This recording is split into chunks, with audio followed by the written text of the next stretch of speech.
से नूरा के कारण बेटी होई जाली वीरान। चुटकी भर से नूरा के कारण बेटी होई जाली वीरान। इहे विधि के विधानवाए बेटी लिखले श्री भगवान। इहे विधि के विधानवाए बेटी लिखले श्री भगवान।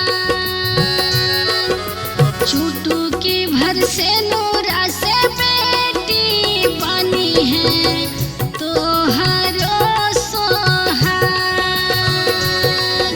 चुटकी भर से नूरा से बेटी हो बनी है तोहरो सोहाग।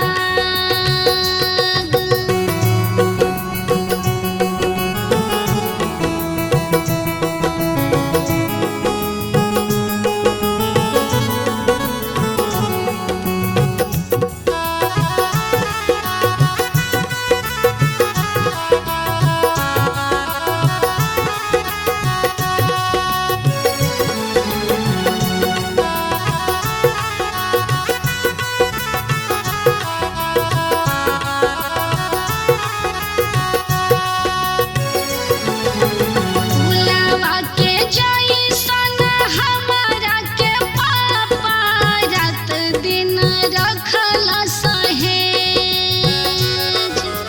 फुलवा के जइसन हमरा के पापा रात दिन रखल सहेज।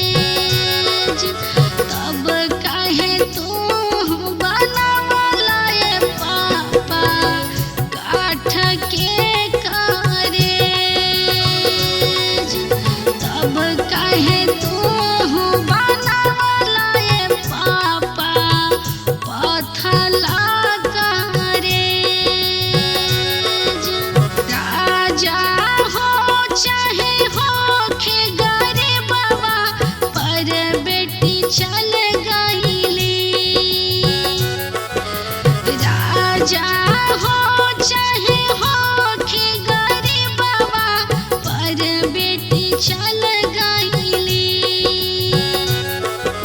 दुनिया के इहे हवे रीत हो बेटी बेटी न रह पाइली।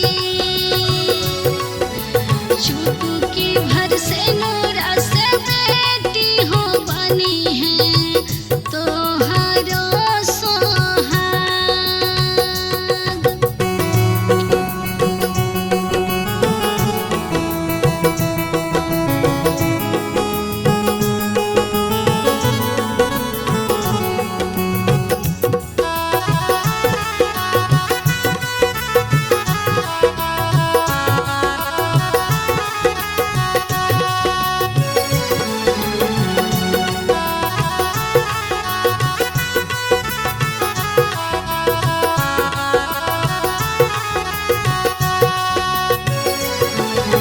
झरा झरा बरसे अनिता शिवानी के आँखिया से लोरवा।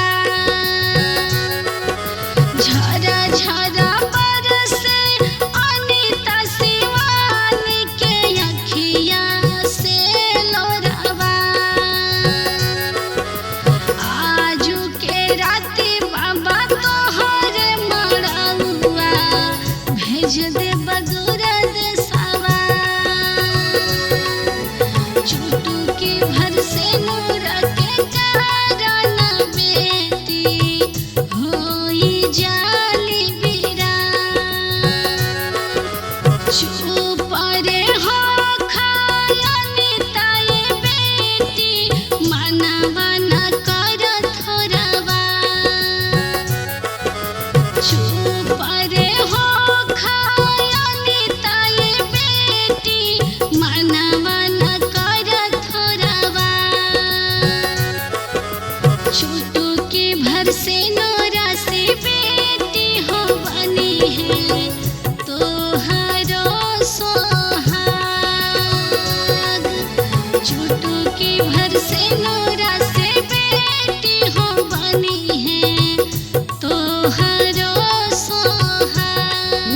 By sunshine studio.